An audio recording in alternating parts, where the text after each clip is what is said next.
Hello, everyone, and welcome to the concession stand here on the KB Radio Network. I am your host, Kevin Reed, and this is the review of DC Studios' Peacemaker Season 2, Episode 2, entitled A Man is Only as Good as His Bird. This is, of course, from DC Studios, James Gunn, and HBO Max, the continuation of the DCU, the newly formed DCU, even though this is rolling over from the DCEU, but has been retconned to fit in the current cinematic universe that we are currently enjoying.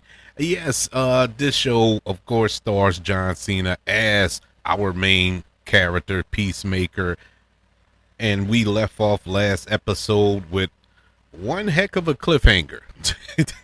We had Chris, who is Peacemaker, going into another dimension where his father is alive, his brother is still alive, and Dare, well, at least in his father case, is not this grand wizard of the KKK father, abusive father that he grew up with, that helped raise him into the person that he is, just to put it mildly. But now we got a more caring dad, at least that's what we've been presented with so far, and his brother, who he accidentally murdered when he was younger, is alive in this universe, and they have a bond. Not to mention that he has a relationship, or had a relationship, with Harcourt in this dimension as well. So basically, this is the dimension that he dreamt of being in. This is the life that he wanted.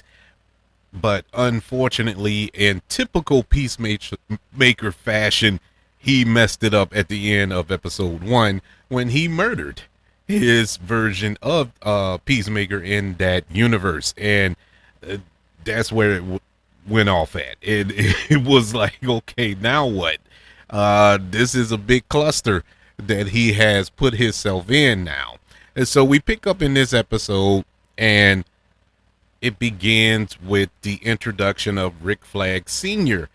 onto this show. We've seen him in Creature Commandos. We've seen a glimpse of him in Superman, and I think we got a glimpse of him in last week's episode, but now we get a full introduction to him as far as being the head of Argus now.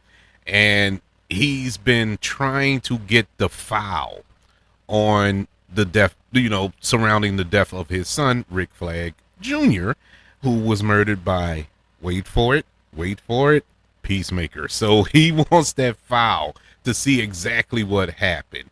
Now that he's the director of Argus, that was his first order of business, and he retrieved it and got all of the gory details on the demise of his son. So this sets up his motivation throughout this season, looking for vengeance against Peacemaker. And this little cold open that we got here was set, I think, 14 months before what took place in last episode. So that explains away why Economos is surveilling Peacemaker, and why he has exhausted his resources into finding out what Peacemaker is up to.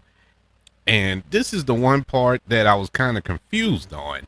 And I guess I was looking at it through Kevin Reed eyes, because in my vision, I would not be surveilling the person that murdered my child. This would not be by the book, even though Rick Flag is by the book. I get all that, but you killed my son. I'm coming at you with all the power of the military and whatever to get rid of you. And I don't care what you did. I don't care that you saved the world last season. I'm going to kill you. At least that's how I picture it playing out, but this is Rick Flag Sr. He's by the book, and I get all that. We're setting it up for the big climactic showdown later on this season that's probably going to result in both parties going their separate ways. I don't think anybody is going to murder one or the other there, but it's kind of weird. It just felt weird that okay, he killed my son. Let's surveil him.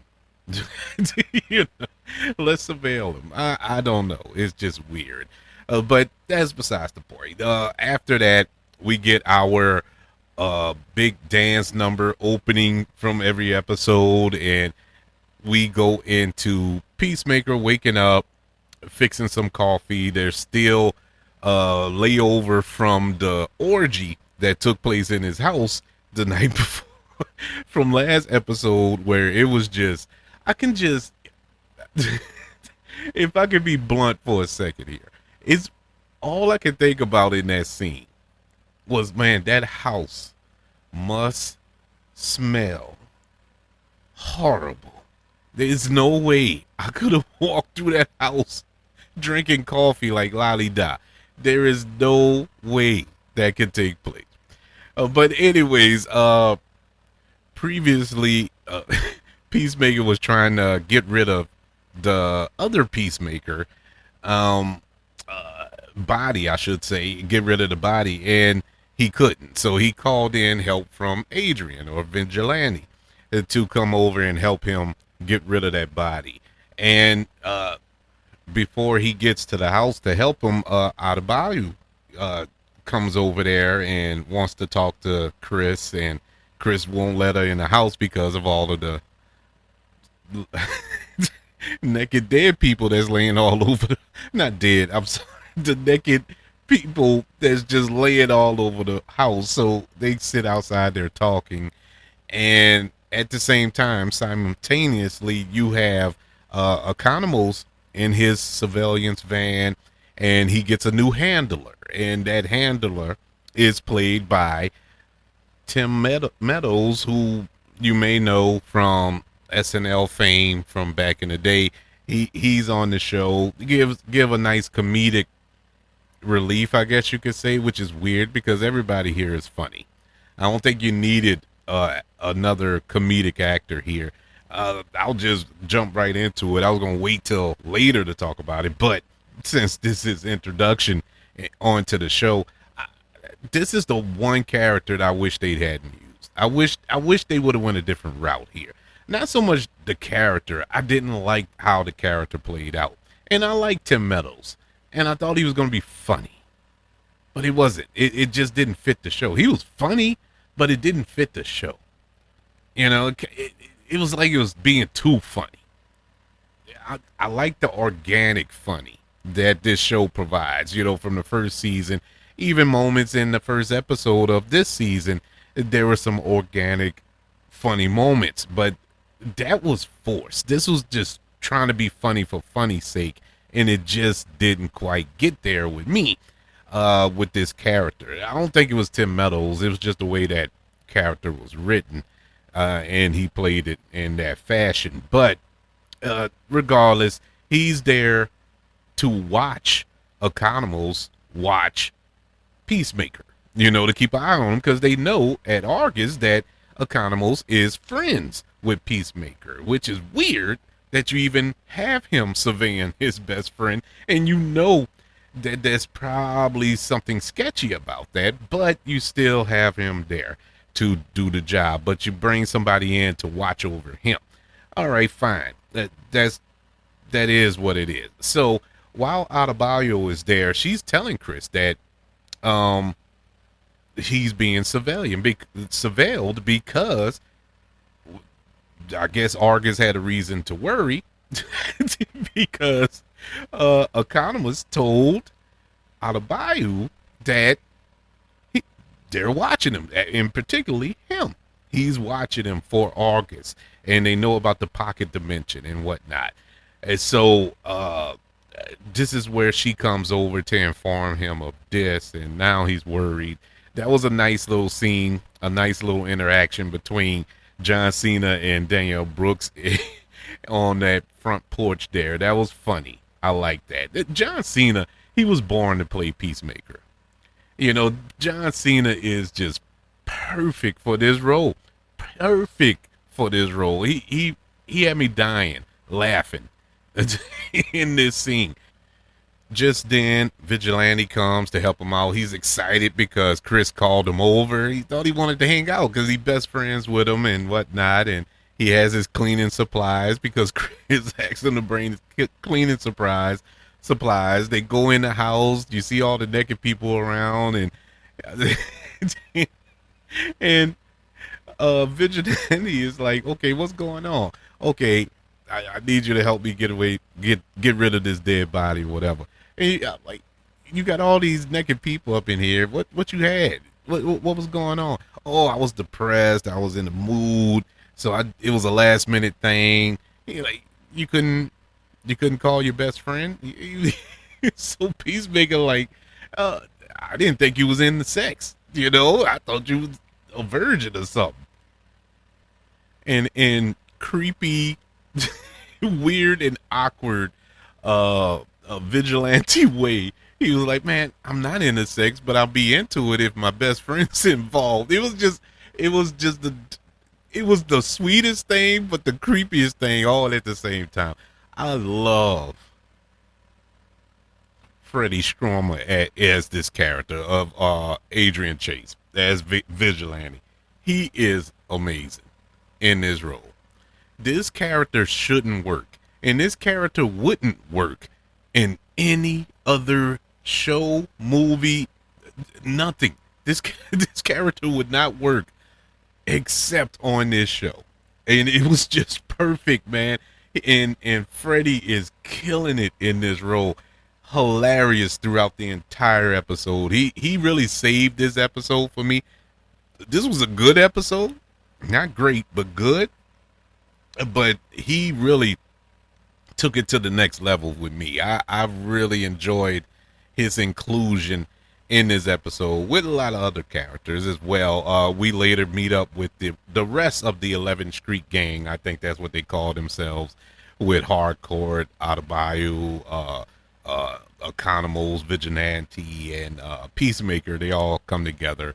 And that was cool to see them all together. Again, we haven't seen them together, and it feels like forever.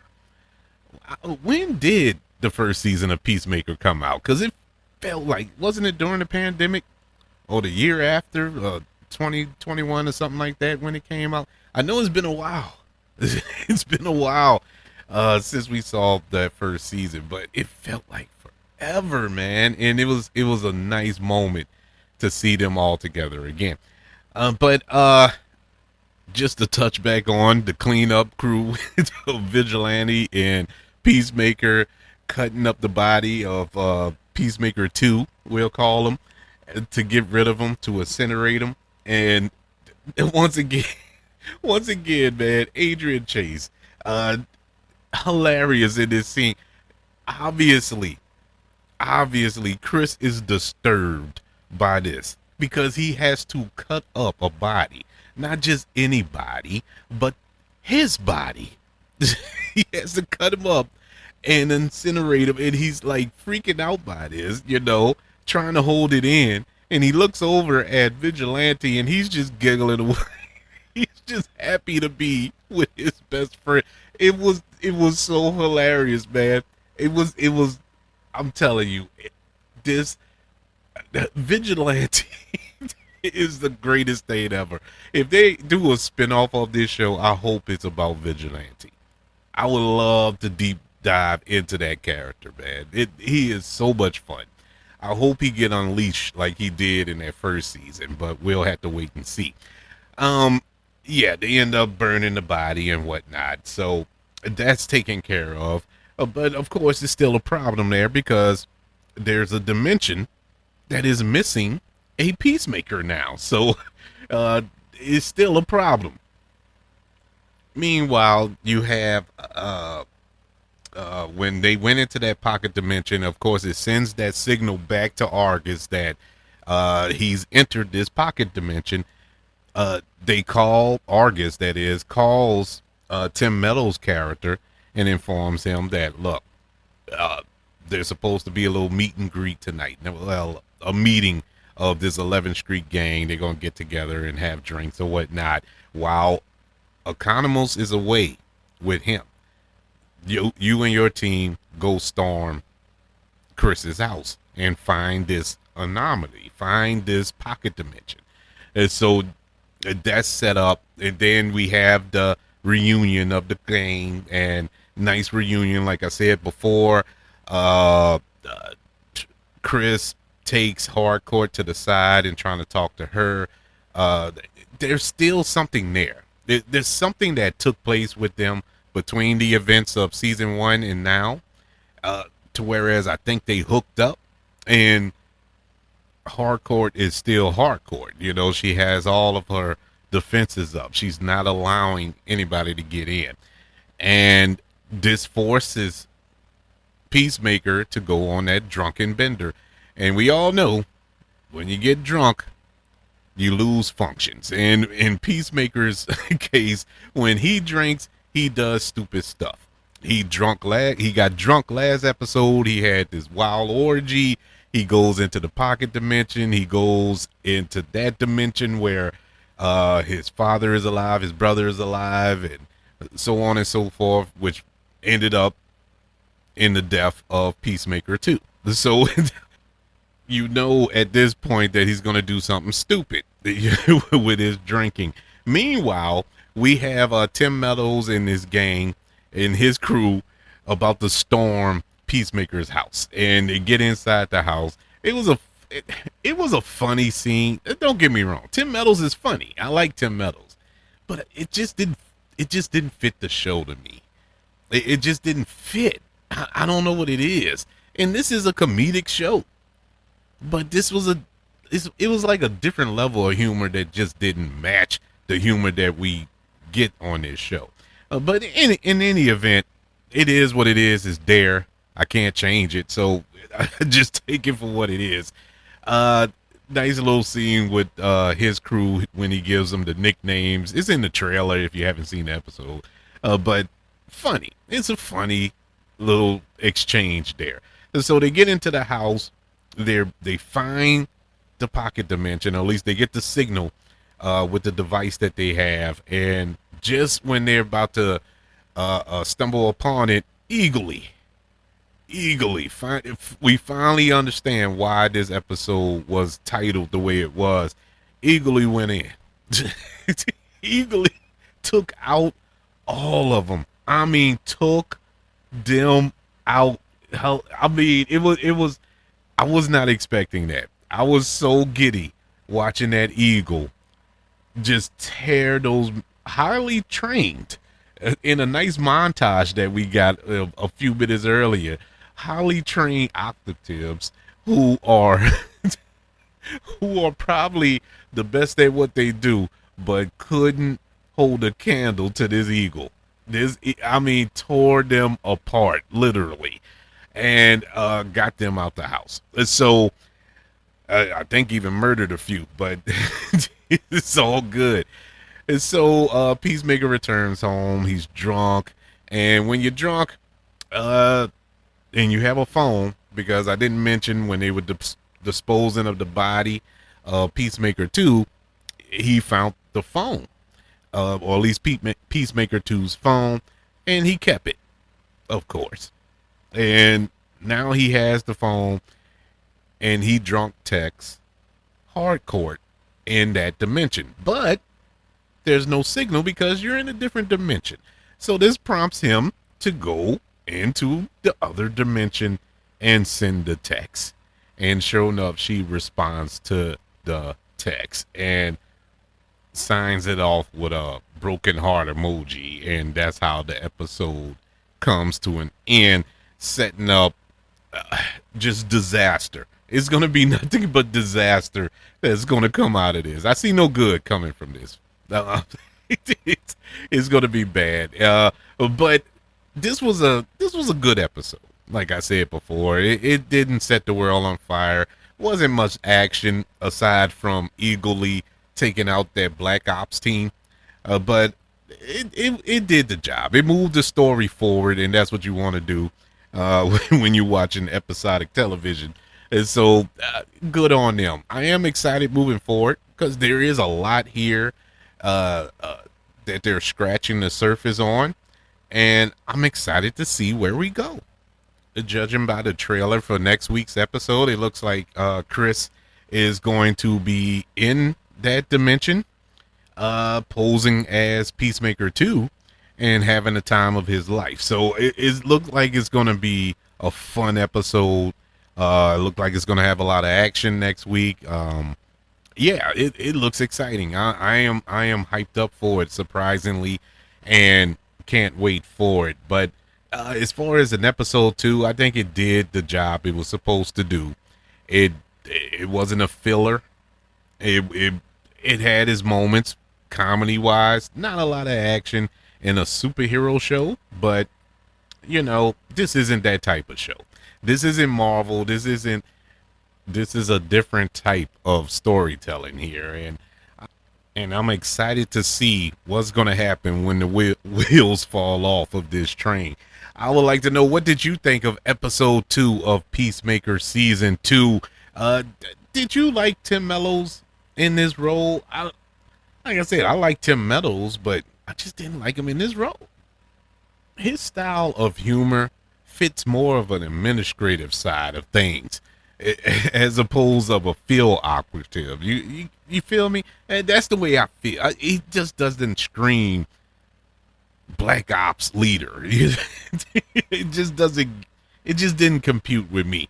As the series go along and he pops up again, maybe I'll feel differently the next time he pops up. But right now, I don't know, man. I'm skeptical about it, but that's just me. I would like to know your thoughts on the matter. Email the show, kbradiopodcast@gmail.com, or you can search for the show on all social media platforms. Just search for the KB Radio Network. Don't forget about YouTube. Subscribe to the KB Radio Network channel on YouTube, and like this video if you don't mind. Don't forget about the 5 stars, the reviews, and sharing this show if you're listening on Apple Podcasts, Spotify, iHeartRadio, wherever you are currently listening to the concession stand here on the KB Radio Network. Everybody, thank you for joining me for this review of Peacemaker Season 2, Episode 2. Want you all to know that I love you, continue to love everyone, and until we speak again, you all be blessed.